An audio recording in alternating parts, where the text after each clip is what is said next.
महाराष्ट्र के साथ ही झारखंड में दूसरे चरण के चुनाव प्रचार का आज आखिरी दिन। 20 नवंबर को महाराष्ट्र की सभी 288 और झारखंड में दूसरे चरण के तहत 38 सीटों पर मतदान। 23 नवंबर को आएंगे नतीजे। 10 राज्यों की 32 विधानसभा सीटों पर होने वाले उपचुनाव के लिए थम जाएगा प्रचार का शोर। राजस्थान, एमपी, बिहार, छत्तीसगढ़, असम और पश्चिम बंगाल के साथ केरल में 20 नवंबर को चुनाव। चुनाव आयोग की नोटिस पर बीजेपी अध्यक्ष जेपी नड्डा और कांग्रेस अध्यक्ष मल्लिकार्जुन खड़गे आज देंगे जवाब। चुनाव प्रचार के दौरान दोनों पार्टियों के नेता अमर्यादित बयानों को लेकर इलेक्शन कमीशन ने मांगा है जवाब। दोपहर 1 बजे तक दाखिल करना है जवाब। सुप्रीम कोर्ट में दिल्ली में प्रदूषण और गंभीर श्रेणी में पहुंच चुका है। एक्यूआई को लेकर सुनवाई। दिल्ली स्मॉग की वजह से गैस चैम्बर में तब्दील हो चुकी है। कई इलाकों में एक्यूआई 500 के पार पहुंच चुका है। राजधानी दिल्ली में आज से ग्रेड 4 लागू।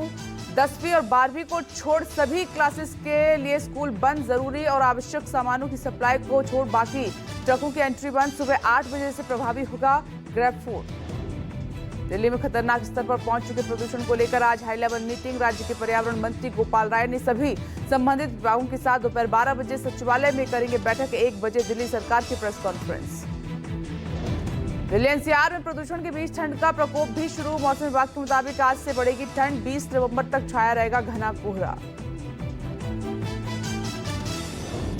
प्रधानमंत्री नरेंद्र मोदी 3 देशों की विदेश दौरे के दूसरे चरण में पहुंचे ब्राजील। आज से शुरू हो रहे 2 दिवसीय G20 सम्मेलन में करेंगे शिरकत। पीएम मोदी का प्रवासी भारतीयों ने किया भव्य स्वागत। रविवार में पीएम मोदी को नाइजीरिया का सर्वोच्च सम्मान प्रदान किया गया। PM Modi the grand commander of the order of the niger से सम्मानित हुए हैं। नाइजीरिया पहुंचने पर पीएम मोदी का हुआ भव्य स्वागत। प्रधानमंत्री मोदी ने भारतीय प्रवासियों को प्रयागराज कुंभ के साथ काशी आने का भी दिया न्यौता। भारत ने नाइजीरिया के ऊर्जा खनन और समेत तमाम क्षेत्रों में किया है निवेश। भारत की करीब 150 कंपनियों का नाइजीरिया में $27 अरब का है निवेश। भारत का नाइजीरिया में $27 अरब का निवेश। 6 दिवसीय विदेश दौरे के तीसरे और आखिरी चरण में गुयाना पहुंचेंगे प्रधानमंत्री नरेंद्र मोदी। 50 सालों में किसी भारतीय प्रधानमंत्री की पहली गुयाना यात्रा है। मणिपुर मुद्दे पर दिल्ली में आज हाई लेवल मीटिंग है। गृह मंत्री अमित शाह ने रविवार को सीआरपीएफ, असम राइफल्स, तमाम एजेंसियों के साथ की थी समीक्षा बैठक। मणिपुर में हालात का जायजा लेने सीआरपीएफ डीजी अनीश दयाल इम्फाल पहुंचे। राज्य में हिंसा से हालात फिर हुए बेकाबू। 7 जिलों में इंटरनेट बंद, कई जगह कर्फ्यू। मणिपुर में सीएम वीरेंद्र सिंह के पैतृक आवास से 3 मंत्री और 6 विधायकों के घर पर हमला, आगजनी और तोड़फोड़ को लेकर अब तक 23 लोग गिरफ्तार।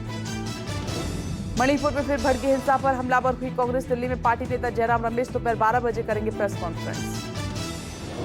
मणिपुर हिंसा पर राहुल गांधी का पोस्ट। कहा कि हिंसा परेशान करने वाली प्रधानमंत्री से मणिपुर जाकर शांति स्थापित करने के प्रयास की मांग की। मणिपुर हिंसा पर प्रियंका गांधी का पोस्ट। कहा कि प्रधानमंत्री की वॉर रुकवाने और विश्व भर के लिए शांति दूत बनने का प्रोपेगेंडा चलवाते हैं, लेकिन मणिपुर की तरफ देखने की भी फुर्सत नहीं। कांग्रेस अध्यक्ष मल्लिकार्जुन खड़गे ने भी पीएम मोदी पर साधा निशाना। खड़गे ने बीजेपी पर जानबूझकर मणिपुर को हिंसा की आग में झोंकने का लगाया आरोप। मणिपुर के जिरीबाम में 3 महिलाओं और 3 बच्चों की हत्या से उबाल। इन सभी को रिलीफ कैंप से उग्रवादियों ने किया था अगवा। हिंसा के बाद पूर्वी और पश्चिमी इम्फाल में कर्फ्यू। कांग्रेस नेता राहुल गांधी की आज प्रेस कॉन्फ्रेंस है। राहुल सुबह 10:30 बजे मुंबई और दोपहर 2:30 बजे रांची में मीडिया से मुखातिब होंगे। महाराष्ट्र के सांगली में कांग्रेस अध्यक्ष खड़गे ने बीजेपी संघ पर किया तीखा हमला। दोनों की जहर से की तुलना। कहा कि राजनीतिक रूप से खतरनाक बताते हुए खड़गे ने कहा कि इन्हें मार देना चाहिए। कांग्रेस अध्यक्ष खड़गे ने पीएम मोदी को सत्ता का भूखा बताया। कहा कि विधानसभा चुनावों में प्रधानमंत्री होने के नाते आखिर इतनी जनसभा की जरूरत क्यों है। महाराष्ट्र के मुख्यमंत्री एकनाथ शिंदे का बड़ा बयान। सीएम पद की रेस से खुद को किया अलग। कहा कि मैं मुख्यमंत्री बनूं या न बनूं, लेकिन सीएम होगी महायुति का ही होगा। यूबीटी प्रमुख उद्धव ठाकरे पर तंज कसते हुए शिंदे ने राहुल गांधी पर किया कटाक्ष। कांग्रेस नेता बाला साहेब को कब कहेंगे हिंदू हृदय सम्राट। दिल्ली में एक चुनावी रैली के दौरान यूबीटी प्रमुख उद्धव ठाकरे का बड़ा बयान। कहा कि सरकार बनी तो उद्योगपति गौतम रानी को दी जमीनें वापस ली जाएंगी। यूपी सीएम योगी के नारे बटेंगे तो कटेंगे से किनारे करने पर घिरे डिप्टी सीएम केपी मौर्य का यूटर्न। कहा कि पीएम मोदी का एक है तो सेफ हैं और सीएम योगी का बयान हम सभी पार्टी नेताओं और कार्यकर्ताओं की एकजुटता का प्रतीक। बीजेपी में नारों को लेकर उभरे कथित मतभेद पर सपा अध्यक्ष अखिलेश ने दी चुटकी। कहा कि दिल्ली और लखनऊ के इंजन आपस में टकरा रहे हैं। महाराष्ट्र चुनाव के नतीजों का असर यूपी में दिखाई दे रहा है। महाराष्ट्र विधानसभा चुनाव प्रचार के बीच बारामती में शरद पवार के हेलीकॉप्टर और बैग की चेकिंग हुई। चुनाव उद्योग आयोग के अधिकारियों ने शरद पवार के बैग को चेक किया। पिछले दिनों अमरावती में राहुल गांधी के हेलीकॉप्टर की चेकिंग हुई थी। चेकिंग के बाद राहुल गांधी ने कहा था कि संविधान पर आक्रमण करने वालों को करारा जवाब देगी जनता। प्रियंका गांधी ने पीएम मोदी पर तीखा हमला किया। कहा कि बीजेपी के नेता बोलते हैं एक है तो सेफ है, लेकिन मोदी राज पर सिर्फ अरबपति सेफ हैं। महाराष्ट्र के शहरों में सीएम योगी की रैली। कोल्हापुर, कराड़ और पुणे में जनसभा। कांग्रेस पर साधा निशाना। कहा कि प्रियंका यहां बांटने के लिए आई थी। नड्डा ने कहा राहुल गांधी आजकल ओबीसी पर चर्चा कर रहे हैं, वे बताएं उनकी दादी ने मंडल आयोग की रिपोर्ट पर कार्रवाई क्यों नहीं की। आज नरेंद्र मोदी सरकार में 27 ओबीसी मंत्री हैं। महाराष्ट्र में केंद्रीय गृह मंत्री अमित शाह की रविवार को होने वाली रैलियां रद्द। उनकी जगह स्मृति ईरानी और शिवराज सिंह चौहान ने की 2 रैलियां। कांग्रेस के पूर्व मंत्री और नागपुर से उम्मीदवार नितिन राउत का विवादित बयान। कहा कि मैं विलास राव देशमुख को जय भीम कहता था, इसलिए मुझे मंत्री नहीं बनाया। अमरावती में नवनीत राणा पर हमले की कोशिश और दरियापुर से युवा स्वाभिमान पार्टी के प्रत्याशी अरुण दिले की सभा में हंगामा। नवनीत ने भद्दे कमेंट करने के लगाए आरोप। यूपी सीएम योगी की आज झारखंड में 3 रैलियां हैं। राजमहल विधानसभा के साहिबगंज, जामताड़ा और देवघर में चुनावी जनसभा को संबोधित करेंगे योगी।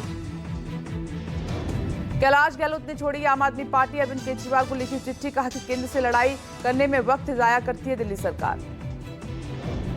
सीएम आतिशी ने मंजूर किया कैलाश का इस्तीफा। सूत्रों के मुताबिक कैलाश के खिलाफ ईडी, इनकम टैक्स के कई मामले। गहलोत पर ईडी, आईटी की हो चुकी है रेड। वहीं आप सांसद संजय सिंह ने कैलाश गहलोत को लिया आड़े हाथ। आप सरकार पर कैलाश के आरोपों को संजय ने बताया सीबीआई, ईडी का डर। केंद्रीय एजेंसियों ने उन्हें जांच के नाम पर मानसिक प्रताड़ना दी है। बीजेपी के पूर्व विधायक अनिल झा आप में शामिल। आपके राष्ट्रीय संयोजक अरविंद केजरीवाल की मौजूदगी में आम आदमी पार्टी में शामिल हुए अनिल झा। सपा अध्यक्ष अखिलेश यादव ने खाद्य किल्लत को लेकर योगी सरकार पर बोला हमला। एक्स पर पोस्ट कर कहा कि बीजेपी पीडीए से इस कदर डरी हुई है कि पीडीए के अंदर भी अक्षरों का हेरफेर कर उन्हें पीडीए दिख रहा है। बाला साहेब ठाकरे की पुण्यतिथि पर सियासत शिवसेना शिंदे गुट ने जारी किया विज्ञापन। पोस्टर में लिखा है कि मैं शिवसेना को कांग्रेस नहीं बनने दूंगा।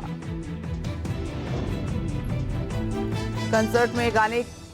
तेलंगाना सरकार ने शराब और हिंसा संबंधी गाने न गाने की हिदायत पर पंजाबी सिंगर दलजीत का तंज। कहा कि पूरे देश में शराबबंदी कर दो, उसके बाद मैं कसम खाता हूं शराब पर नहीं गाऊंगा। आतंकी हमले के बाद जम्मू कश्मीर की सुरक्षा को लेकर हाई लेवल बैठक। एलजी मनोज सिन्हा की अध्यक्षता में बैठक। कश्मीर के बारामूला में सुरक्षा बलों ने चेकिंग के दौरान एक इमाम को हथियार, कारतूस और गोला बारूद के साथ किया गिरफ्तार। पकड़ा गया इमाम शौकत अहमद कुलगाम का रहने वाला है। उत्तराखंड में बद्रीनाथ धाम के कपाट रविवार रात 9:07 पर बंद हो गए। शीतकाल के लिए पूरे विधि विधान और मंत्रोच्चारण के साथ बंद हुए कपाट बंद होने से पहले हजारों की संख्या में पहुंचे श्रद्धालु। उत्तराखंड के हरिद्वार में जंगली हाथियों के आबादी क्षेत्र में आने से मचा हड़कंप। हाथियों का झुंड रिहायशी इलाकों में घुसा। कनखल के गणपति धाम फेज 3 में पहुंचे हाथी। बांग्लादेश भारत से पूर्व पीएम शेख हसीना को प्रत्यर्पित करने की मांग करेगा। बांग्लादेश के कार्यवाहक प्रमुख मोहम्मद यूनुस ने रविवार को इस बात का ऐलान किया है। यूनुस प्रशासन हसीना के प्रत्यर्पण के लिए आईसीसी की भी मदद लेगी। और एयर क्वालिटी इंडेक्स 400 के पार है। दिल्ली में प्रदूषण के बीच आज से ग्रेड 4 लागू। कई इलाकों में AQI खतरनाक स्तर पर पहुंचा। दिल्ली एनसीआर में फिलहाल प्रदूषण से राहत नहीं है। हवा का स्तर बेहद गंभीर है। कूड़ा जलाने, खनन, निर्माण कार्य और डीजल की गाड़ियों पर प्रतिबंध जारी है। दिल्ली के आसमान में छाई धुंध। मयूर विहार और आसपास के इलाकों में ड्रोन से फुटेज। नेहरू प्लेस और आसपास के इलाकों में धुंध की मोटी परत छाई। घना कोहरा और स्मॉग के चलते मौसम विभाग का येलो अलर्ट जारी। अगले कुछ दिनों तक बनी रह सकती है ये स्थिति। उत्तर भारत में कोहरे का असर। कोहरे की मोटी परत देखने को मिली। कोहरे का असर उत्तर प्रदेश, पंजाब, हरियाणा और दिल्ली एनसीआर में भी दिखाई दे रहा है। पाकिस्तान के कई शहरों में टूटा प्रदूषण का रिकॉर्ड। दुनिया के टॉप प्रदूषित शहरों में पाकिस्तान के शहर शामिल। स्कूल बंद और वर्क फ्रॉम होम शुरू। पाकिस्तान ने प्रदूषण के लिए भी भारत पर फोड़ा ठिकरा, जबकि पाकिस्तान की वजह से ही जम्मू कश्मीर की हवा जहरीली हुई है। जम्मू और सांबा में AQI 500 के पार है। पटना के गांधी मैदान में आज लॉन्च होगा पुष्पा 2 का ट्रेलर। इस दौरान देश भर से बड़ी तादाद में फैंस रहेंगे मौजूद। फिल्म के लीड रोल में हैं अल्लू अर्जुन और रश्मिका मंदाना।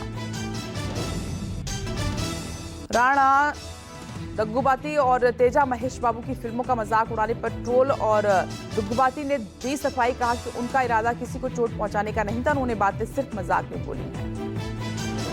द साबरमती रिपोर्ट का कुल कलेक्शन 3.5 करोड़ पार। पहले दिन स्लो ओपनिंग के बाद दूसरे दिन द साबरमती रिपोर्ट की कमाई में इजाफा हुआ। द साबरमती रिपोर्ट फिल्म का बॉक्स ऑफिस पर फिल्म कंगुआ से मुकाबला जारी है।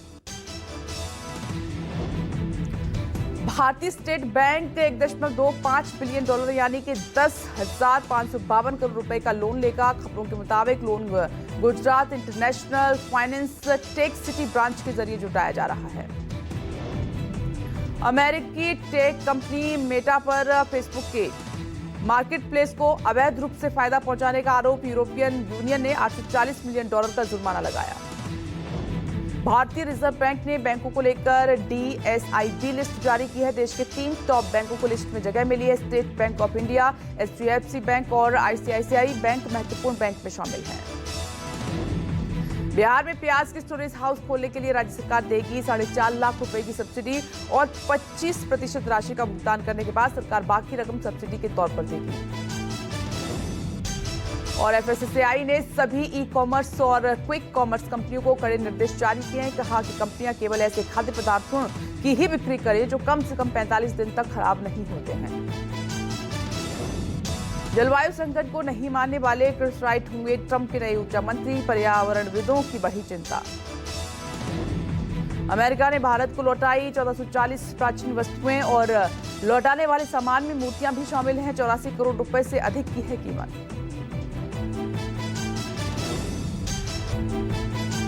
भारत ने सूरीनाम को भेजा 425 मीट्रिक टन खाद्यान्न और ट्रंप से बांग्लादेश के खिलाफ प्रतिबंध की अपील है।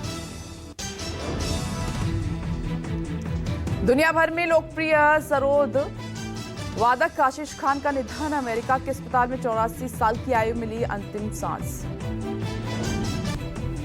बलूचिस्तान में चेक पोस्ट पर हमले में सुरक्षा कर्मियों सहित 7 की मौत, 10 घायल। BLA ने ली जिम्मेदारी।